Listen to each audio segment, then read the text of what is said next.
안녕하세요, 시아시아입니다. 아마도 올해 가장 화제가 된 스마트폰이라면 갤럭시 폴드가 아닐까 생각을 하는데요. 올해 초 메인인 플래그십 갤럭시 S10 발표에서 원모싱으로 발표된 갤럭시 폴드는 정말 많은 관심을 받았습니다. 저도 CES 2019에서 유리관 속에 숨겨진 갤럭시 폴드를 보고만 왔었는데요. 부디 몇몇 문제로 출시가 지연되다가 최근 예판을 시작으로 본격적인 판매가 되었습니다. 워낙 물건이 적은 데다가 비싼 가격에도 구입하려는 분들이 생각보다 많아서인지 구입하기가 쉽지 않고 있었죠. 네, 여기는 삼성 부스의 갤럭시 폴드를 보러 많은 분들이 이제 기다리고 있는데요. 여기 보시다시피 굉장히 줄이 길게 서 있습니다. 저도 얼마 전 이파 2019에서 좀 더 만져보고는 왔는데요. 이렇게 KT를 통해서 대여를 받아서 조금 넉넉한 기간 동안 사용해보게 되면서 영상 리뷰를 만들게 되었습니다. 자, 오늘 보여드릴 폰은 바로 갤럭시 폴드입니다. 이렇게 펼쳐지는 갤럭시 폴드고요. 실제로 전시장에서 이제 봤을 때는 조금 자세히 만질 수가 없었어요. 시간은 주어지긴 했지만 한 5분 정도? 그 정도의 여유밖에 없었기 때문에 급히 몇 가지를 테스트 해보느라 그렇게 여유롭지 않았는데요. 이번에는 좀 길게 갖고 있을 수 있어서 좀 제가 좋아하는 사진 기능이나 동영상 기능을 중심으로 해갖고 다른 여러분들이 궁금해하시는 기능들 이런 것들을 한번 살펴보고 외관이나 컬러나 아니면은 실제로 작동했을 때 어떤 느낌인지 실생활에서 사용을 어느 정도 해봤을 때 어떤 느낌인지를 담아보도록 하겠습니다. 갤럭시 폴드는 스페이스 실버와 코스모스 블랙 두 가지 컬러로 출시가 되는데요. 미러와 같이 다양한 빛을 내는 실버가 조금 더 인기라고 합니다. 갤럭시 폴드는 삼성의 플래그십 스마트폰 이상의 플래그십으로 갤럭시 노트 10의 핵심적인 모든 기능을 거의 다 갖고 있다고 볼 수는 있습니다. 디스플레이 온 지문 인식 기능과 방수 기능만 빼면 말이죠. 가장 특징적인 부분은 바로 메인 디스플레이입니다. 총 2개의 디스플레이가 있는데요. 외부 디스플레이도 작기는 하지만 터치도 되고 UI도 일반 스마트폰과 동일하기 때문에 접은 상태에서도 거의 모든 기능을 사용할 수 있고요. 펼치면은 정말 다른 세계의 디바이스를 만난 느낌입니다. 안 그래도 큰 갤럭시 노트 10 등에 비해서 약 1.5배 정도의 넓은 느낌으로 185.1mm 대각선 크기의 디스플레이는 상당히 얇게 디자인되었어요. 그리고 갤럭시 폴드를 열었다 닫았다 해도 문제가 없을 정도의 내구성을 지녔다고 합니다. 단순히 보는 것보다 실제로 사용을 하다 보면은 갤럭시 폴드의 매력이 점점 빠져들게 되는데요. 무엇보다 큰 화면으로 가장 좋은 건 이제 좀 더 큰 콘텐츠를 볼 수 있다는 것과 자막 부분이 화면을 가리지 않아 좋은 점 등이 있습니다. 멀티태스킹으로 총 3개의 앱을 동시에 구동을 할 수 있는데요. 2개는 이렇게 나눠서 스플릿으로 구동이 되고요. 하나는 플로팅을 해서 가능하다고 합니다. 걱정과 다르게 대부분의 앱은 멀티태스킹 호환이 되고요. 넷플릭스와 같은 컨텐츠 중심의 전체 화면을 보는 앱들이 주로 멀티태스킹에서 작동을 안 하는 것 같습니다. 이런 부분은 아예 독립적인 LG의 V50 싱큐나 V50 S 싱큐가 더 좋을 수 있을 것 같아요. 오래전 폴더폰을 사용해본 유저라면 손가락으로 이렇게 딸깍딸깍 해서 여는 손맛을 잊지 못하셨을 텐데요. 생각외로 갤럭시 폴드가 그런 아날로그적인 감성의 재미를 주더라고요. 디스플레이가 접히는 첨단 스마트폰이 이런 느낌을 주다니 그래서인지 가지고 다니는 내내 종일 폈다 접었다 이걸 자주 하게 되는 것 같아요. 유일한 구동 부분인데 계속 만져봐도 정말 잘 만들어진 부분이라고 생각이 됩니다. 삼성이 얘기하는 내구성 이상일 것 같은 야무진 느낌이 들어요. 카메라는 총 6개로 전면에 2개, 후면에 3개, 커버 부분에 1개를 갖고 있습니다. 접은 상태에서도 편 상태에서도 모두 촬영을 할 수 되어 있고요. 폴드를 펴고 카메라 모드로 들어가면 카메라 전체, 화면 전체가 파인더 역할을 하게 되는데요. 느낌이 참 새롭습니다. 카메라는 초광각부터 마운까지 촬영이 가능합니다.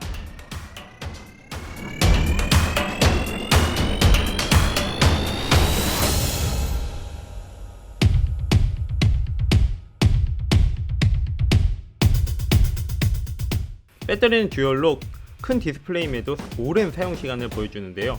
물론 무선 배터리 공유 기능으로 급할 때 작은 액세서리나 다른 폰들을 충전을 할 수도 있습니다. 네, 같이 보시는 거는 노트 10이에요. 노트 10 플러스인데 노트 10 같은 경우 플러스 같은 경우도 굉장히 넓죠. 케이스를 씌우지 않으면 그나마 성인 남자 손에 어느 정도 잡히지만 여기서 키보드를 이렇게 한 손으로 누르는 건 굉장히 좀 힘들기도 하고요. 그리고 무엇보다 뒷주머니 같은 경우는 괜찮지만 앞주머니에 넣는 경우는 굉장히 투박한 디자인이긴 하죠. 갤럭시 폴드 같은 경우에는 위아래는 거의 같은데 폭이 굉장히 좁아요. 한 80%? 노트의 한 70-80% 사이 정도 되는 이런 폭을 갖고 있기 때문에 성인 남성이나 여성이나 한 손에 이렇게 쥐기가 굉장히 편하게 되어 있습니다. 더군다나 점점 슬림해지는 스마트폰 때문에 이렇게 잡기가 좀 불편할 때가 오히려 있고 디스플레이는 커지기 때문에 더욱더 그런 느낌인데요. 그런 거에 반해서 노트는 두께감이 확실히 있어서 이런 그립감이라고 그럴까요? 이런 느낌은 확실히 좋습니다.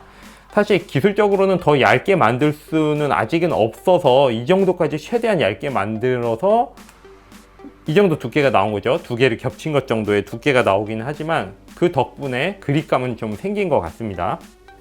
뒷면을 보시면요, 이건 실버 모델이라서 이게 실버고요. 블랙 같은 경우 여기가 전체적으로 앞에 디스플레이 있는 데처럼 블랙으로 나뉘게 되고요. 굉장히 글로시해 갖고 미러 타입으로 이렇게 비치게 됩니다. 이렇게 오른손 잡이일 경우에는 한 손으로 해서 틈 사이에 넣어서 이렇게 열 수가 있습니다. 근데 좀 불안해요. 사실 무게감도 있고 비싼 물건이기도 하고 이게 자세가 잘 안 나옵니다. 좀 익숙해지면 나올지 모르겠는데 여기서 이렇게 열면 되겠죠. 보통은 이렇게 잡고 이렇게 여는 게 일반적일 것 같고요. 쫙 해서 그 다음에 닫을 때가 더 문제인데요. 닫을 때는 한 손으로 닫기 위해서는 중간을 눌러주는 게 좋아요. 중간을 눌러서 이렇게 닫아야지 그냥 어떻게 닫을 수는 없습니다. 사실 두 손을 사용한다고 해도 이 중간을 하나 눌러주는 게 화면이나 아니면 이쪽을 눌러주는 게 닫기가 굉장히 편하고요. 약간 스프링처럼 이렇게 누르면 다시 튕겨오죠. 그러다가 여기까지 와서는 딱 닫히게 됩니다. 측면을 이렇게 보시면요, 딱 일자로 모두가 닫히진 않아요. 이쪽이 이제 OLED 디스플레이 패널이 이렇게 디스플레이가 있는 쪽이기 때문에 가능한 완전히 접히진 않고요. 공면을 주기 위해 이렇게 돼 있고요. 그래서 실제로 보시면은 약간 V자, 조금 V자 같은 느낌이 들죠. 하지만 잡았을 때는 크게 거기가 거슬리거나 하진 않고요. 오히려 이쪽 면이 손가락이 닿기 때문에 그립감은 더 좋은 것 같습니다. 자, 이렇게 해서 딱 열리게 되고요. 이쪽 부분을 보면 굉장히 마감이 좋은 것 같아요. 디스플레이가 있는데도 마감이 좋고요. 제가 좀 계속 며칠을 사용하면서 여닫다를 많이 하고 별 신경 안 쓰고 이렇게 닫고 이러는데도 크게 이 정도로 문제가 생길 것 같지는 않습니다. 많은 분들이 이제 우려하시는 쪽에 접히는 부분인데요. 초기에 이제 CES 때 제가 현장에서 봤을 때 유리관 속에 있었을 때는 그때 아마 보여주고 이랬을 때는 이 전체적으로 이렇게 접힌 부분이 있는 게 아니고 약간 일부분만 있거나 아니면 펴져 있거나 이렇게 잘 안 맞는 그런 느낌이 있어서 불량 같은 느낌이 확실히 들었어요. 하지만 그때는 양산 직전이었고요. 아직 양산 전이었기 때문에 어떻게 판단을 하기는 좀 그랬는데요. 그 뒤로 좀 시간이 지나서 지금에 와서는 아예 빛에 비치면 보이시죠? 보시는 것처럼 아예 접힌 자국, 접힐 수 있는 자국을 만들어 놓은 것 같습니다. 이렇게 만들어 놨기 때문에 오히려 불량이라고 하기보다는 원래 있는 거다 라고 생각하기가 훨씬 더 좋고요. 실제로 봐도 크게 문제가 될 정도? 이런 거는 아닙니다. 정면에서 봐서는 이제 블랙의 배경이기 때문에 더 안 보이고요. 실제로 컨텐츠를 제가 여러 가지 보거나 넷플릭스에서 이렇게 봤을 때도 이렇게 컨텐츠가 있어도 이렇게 중간에 나타나는 줄이 거의 그냥 봐서는 보이지가 않습니다. 이렇게 봐도 그렇죠. 일부러 보려고 애써서 빛에 비춰보지 않는 한은 이렇게 보이지 않고요. 이렇게 접힌다고 해도 크게 눈에 거슬리지가 않기 때문에 이게 불량이 나서 내구성에 문제가 생기지 않는 한은 큰 문제는 생기지 않을 것 같습니다. 갤럭시 폴드의 좋은 점은 이제 밖에도 이제 외부에도 디스플레이가 있어서 일반 스마트폰처럼 사용을 할 수 있다는 건데요. 보시다시피 측면 버튼을 누르면 메인 화면이 나오고요. 다른 스마트폰과 동일하게 되어 있습니다. 다만 이 배열이 아이콘을 좀 작게 하면 모르겠는데 현재 3개의 배열밖에 지원을 하고 있지 않아서요. 요거를 이렇게 당겨서 위 밑에 넣는다고 해도 4개가 들어가지가 않습니다. 공간이 없어서 안 된다고 나오죠. 자, 그러면은 이쪽은 어떨까요? 열었을 땐 반대로 좁은 게 아니라 넓어서 4개가 이렇게 마치 아이패드를 보는 것 같죠? 4개가 이렇게 있는데요. 이 밑에 뭘 넣을 수 있나? myKT 아이디를 이거 하나 넣어 보겠습니다. 아이콘을. 자, 5개가 들어가죠? 클립을 한번 넣어 볼까요? 클립을. 네. 여기 더 들어가질 않습니다. 최대한 5개까지가 들어가는 거는 좀 아쉬운 것 같아요. 이렇게 넓으면은 여기 6개나 7개까지도 들어갈 수 있으면 굉장히 좋은데, 그런 것들이 지원이 안 되는 거는 아까 좀 아쉬운 감은 있습니다.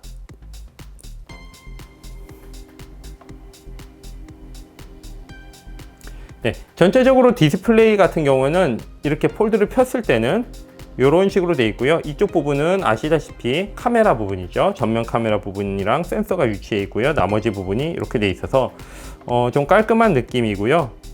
그냥 커다란 스마트폰을 보는 느낌이 확실히 듭니다. 네, 삼성 자체적으로도 이제 갤럭시 폴드에 맞는 배경화면을 제공을 하고 있거나 판매를 하고 있어 갖고 뭐 배경화면이나 테마를 바꾸는데 크게 문제는 될 것 같지는 않고요. 앱 배열을 한번 보시면요. 홈화면 배열이 지금 56까지만 지원이 되고 있고요. 이런 것들이 조금 더 지원이 될 수 있으면 개인적으로 좋을 것 같아요. 이렇게 넓은 화면을 효율적으로 활용할 수 있게요.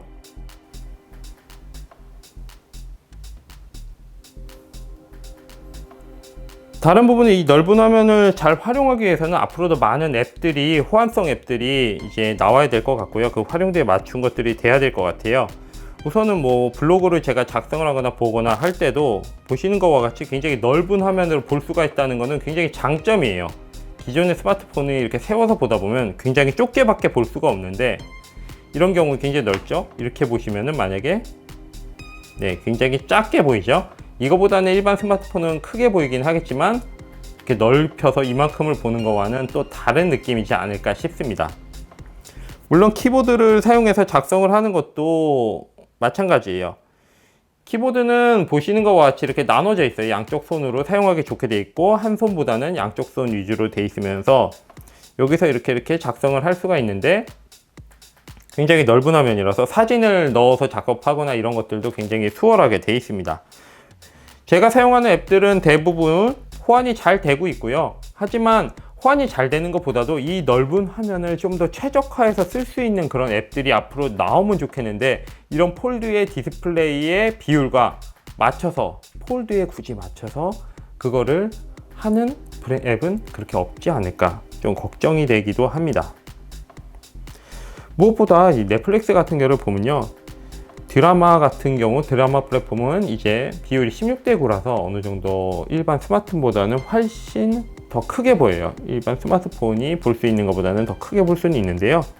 영화 같은 경우에는 더 넓은 화면 비율을 갖고 있기 때문에 사실상 좀 아까운 부분이 좀 더 많습니다. 크기는 약간 더 커지지만 이쪽 위로 가거나 아래로 가거나 디스플레이를, 이제 화면을 좀 볼 수 있으면은 이 측면을 더 활용할 수 있어 갖고 더 큰 화면을 볼 수 있을 것 같은데요. 그런 부분이 조금 아쉬운 부분은 있어요.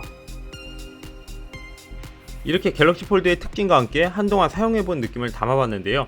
사실 올해 초 처음 모습을 드러냈을 때는 보고 관심은 좀 많았는데, 얼마 전까지 개인적으로는 좀 부정적인 느낌이 굉장히 컸습니다. 정말 삼성기에 만들 수 있고 판매할 수 있는 디바이스로 기술 과시용? 실사용에서는 그닥 이런 느낌이었는데, 막상 사용을 해서 보니까 생각 이상으로 활용적인 부분이 굉장히 많았어요. 특히나 동영상 콘텐츠를 즐겨보시는 분이나 웹툰, 이북 등을 보시는 분, 저처럼 블로그 등의 플랫폼에 글을 자주 쓰시는 분들은 그 활용 가치가 굉장히 높을 수도 있을 것 같아요. 그리고 여기도 저기도 바이형 스마트폰이라 뭐 사실 비슷하기만 한데, 펼쳐서 보는 이제 나만의 특별함을 추구하시는 분들에게는 더욱 그럴 것 같습니다. 자, 그럼 갤럭시 폴드를 KT에서 빌렸으니까요. KT에서 갤럭시 폴드를 구입했을 때는 어떤 혜택들이 있는지 잠시 소개를 해보겠습니다. 우선 매달 내야 하는 통신요금을 팍팍 깎는 방법이 있어요. 다들 아시겠지만 KT의 제휴카드를 만들어 주카드로 사용하시는 겁니다. 어차피 사용해야 될 금액 안에서 있다면 사용 실적 금액에 맞춰서 계획적으로 사용하게 되면 정말 유용한 혜택이 될 수 있고요. 카드 실적에 따라 매달 12,000원에서 30,000원까지 할인이 되니까 상당히 메리트가 있죠. 다음은 5G 요금제를 가족 구성원이 모두 사용한다면 올해 말까지 가입 가능한 프리미엄 가족 할인으로 회선마다 할인이 되어 모두 이득이 되는 이런 방식입니다. 개인적으로는 온 가족이 5G 요금제를 사용하기 힘들다면 제휴카드를 만들어 사용하시는 것이 좀 더 메리트가 있지 않을까 생각이 듭니다. 그리고 KT의 배터리 절감 기술은 잘 알고 계시겠죠. 5G에서도 쭉 이어지는 기술이고요. 이거는 실제로 제가 테스트를 해봤기 때문에 잘 알고 있습니다. 그리고 실생활에서 유용한 제휴 혜택으로 담은 기프트 박스도 있어 앱 이용 시 데이터를 무료로 사용이 가능하고요. 자, 이제 구입 혜택을 알아보셨으니까 결정을 하셨나요? 갤럭시 폴드는 결정도 어렵지만 결정을 해도 구입이 아직은 쉽지 않다는 사실, 타이밍이 굉장히 중요하겠죠? 좋아요, 구독은 크리에이터에게 굉장히 힘이 됩니다. 아시죠? 알림도 부탁드려요. 여태까지 시아시아였습니다. 더 좋은 콘텐츠로 찾아뵙도록 하겠습니다. 감사합니다.